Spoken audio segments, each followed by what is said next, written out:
नमस्कार दोस्तों, आप सभी का स्वागत है learn to grow with DS YouTube channel पर। तो दोस्तों, अगर आप बीएड एंट्रेंस देने जा रहे हैं वो भी उत्तराखंड से, तो ये वीडियो आपके लिए इंपॉर्टेंट है। अगर स्टेट से भी है तो भी इंपॉर्टेंट है, अगर स्टेट से नहीं है तो भी इंपॉर्टेंट है। वो इसलिए क्योंकि मैं आप लोगों के संग अपने नोट्स शेयर कर रही हूँ, और ये वो नोट्स हैं जो मैंने अपना एंट्रेंस एग्जाम देने से पहले खुद के लिए प्रिपेयर करे थे, ताकि कुछ क्वेश्चन इसमें से फंस जाए।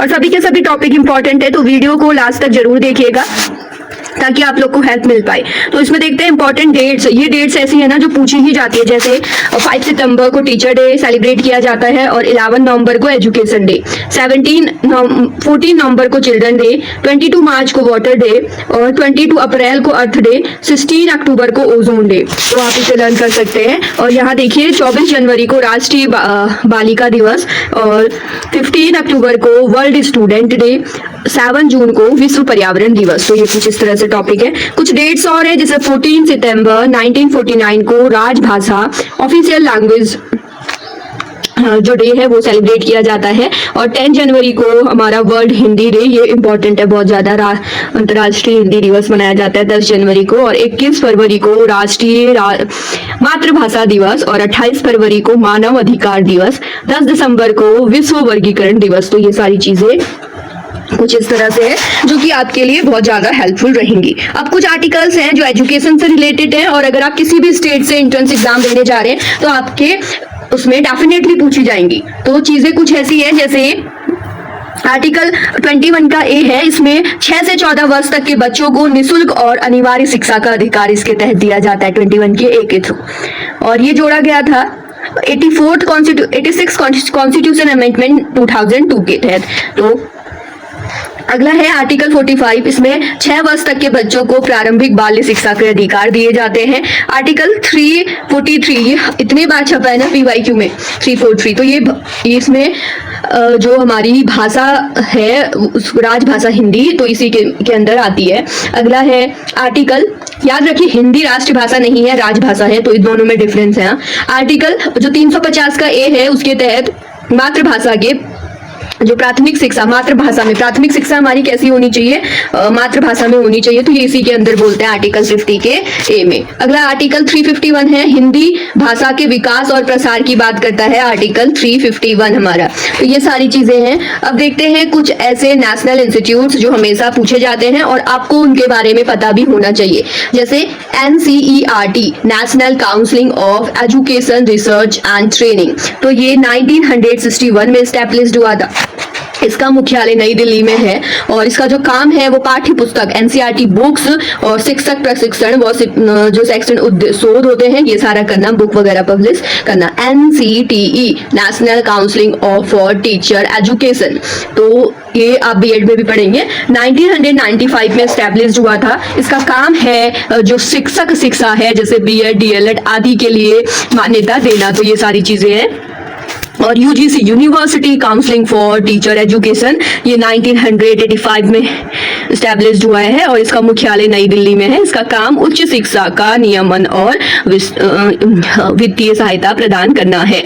और इसी तरह से ये कुछ इंस्टीट्यूट्स हैं, AICTE, all India counselling for technical education, तो ये 1945 में ये भी एस्टैब्लिश हुआ है। इसका काम तकनीकी और व्यवसायिक शिक्षा का नियमन करना है।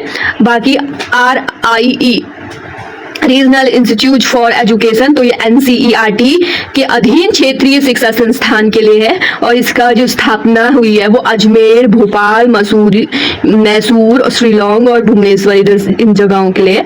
अब अगला है इग्नो, जो है Indira Gandhi national open university. बहुत से लोगों ने यहाँ से पढ़ाई भी करी होगी। तो ये ओपन और डिस्टिंक्ट लर्निंग पे बेस्ड है, दूरस्थ शिक्षा डिस्टिंक्ट लर्निंग पे। 1985 में एस्टैब्लिश हुआ है। SCERT, state council of education research and training, राज्य स्तर पर शिक्षण प्रशिक्षण शोध के लिए। अगले हैं इंटरनेशनल इंस्टीट्यूट्स, कुछ हैं जैसे UNESCO, United Nation Education Scientific and Cultural Organisation, 1945 में ये एस्टैब्लिश हुआ है, और जो इसका मुख्यालय पेरिस फ्रांस में है। इसका काम है शिक्षा, विज्ञान, संस्कृति और संचार। अगला है हमारे पास UNICEF, United nation United nation children fund 1946 में स्टैब्लिश्ड हुआ है। मुख्यालय न्यूयॉर्क अमेरिका में है। काम है बच्चों के अधिकार, शिक्षा और स्वास्थ्य पर ये काम करता है। अगला हमारे पास ILO है, इंटरनल लेबर ऑर्गेनाइजेशन। इसका जो काम है बाल श्रम उन्मूलन और श्रमिकों की शिक्षा के अधिकार, ये सारी चीजें देना। अब कुछ शिक्षा योजनाएं देखते हैं जहां से क्वेश्चंस हर बार पूछने को मिलते हैं। सर्व शिक्षा अभियान SSA 2001 में ये आया था। इसका जो मुख्य उद्देश्य है वो है 6 से 14 वर्ष तक के बच्चों को निशुल्क और अनिवार्य शिक्षा, प्राथमिक शिक्षा प्रदान करना। तो इसके थ्रू, सर्व शिक्षा अभियान के थ्रू 6 से 14 वर्ष के बच्चों को निशुल्क और अनिवार्य शिक्षा की बात की गई है। इनका नारा था सबकी शिक्षा अच्छी शिक्षा, और जो संविधान का जो आर्टिकल 21A इसके तहत जोड़ा गया, जो आर्टिकल 21A निःशुल्क शिक्षा की बात करता है ना, इसी के थ्रू जोड़ा गया। अब जो मिड डे मील योजना 1945 में आई है, इसका उद्देश्य है विद्यालय में बच्चों की उपस्थिति और नामांकन को बढ़ाना व पोषण देना। ये 1 से 8 तक के विद्यार्थियों को मुफ्त भोजन की बात करती है, भी 1995 में आई है।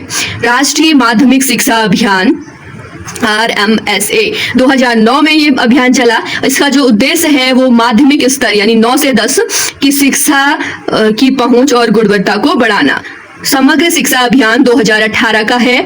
इसके थ्रू ना सब एक साथ कर दिया, SSA जो हमारी योजना थी सर्व शिक्षा अभियान वाली, और ये RMS वाली भी, और टीचर एजुकेशन वाली, सबको एक साथ जोड़ा गया। एम था प्राइमरी से लेके क्लास 12 तक शिक्षा के संपूर्ण विस्तार करना। इसका focus inclusive and holistic education पर था।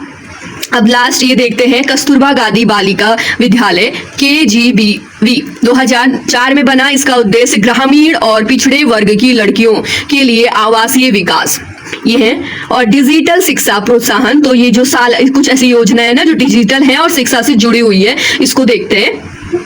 और दोस्तों आप लोग बोल रहे थे कि previous year question paper provide करिए, तो ऑलरेडी वो मैंने पहले से प्रोवाइड कर रखे हैं। आप लोग को लिंक मैं ये एंड आइकन पे दे दूंगी, बेल आइकन पे भी अभी आपको दिख जाएगा।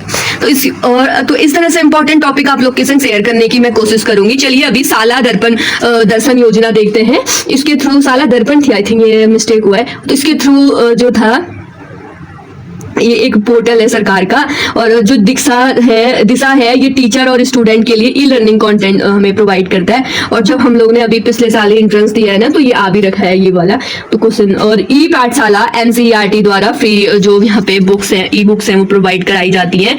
और जो ये स्वयं योजना online course platform higher and school education के लिए NEP 2020 ये तो इम्पोर्टेंट है ही। तो ये 5+3+3+4 की संरचना है, आई 10+2 की जगह पर। तो ये क्वेश्चन अभी आप लोग के एग्जाम में भी आ सकता है, 53, 34 ऐसे करके याद रख कर सकते हैं, मुझे ऐसे याद होता है।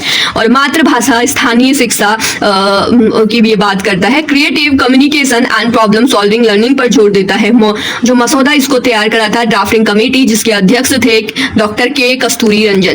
तो ये कुछ टीचिंग इंपॉर्टेंट है। अगले पार्ट में हिंदी के इंपॉर्टेंट कॉन्सेप्ट आएंगे जो कि आपके एग्जाम्स के लिए इंपॉर्टेंट रहेंगे। चैनल पे बने रहिए, और अगर वीडियोस पसंद आ रही है तो चैनल को सब्सक्राइब जरूर करें और वीडियो को शेयर करें, ताकि मैं डेली वीडियोस आप लोग के लिए बना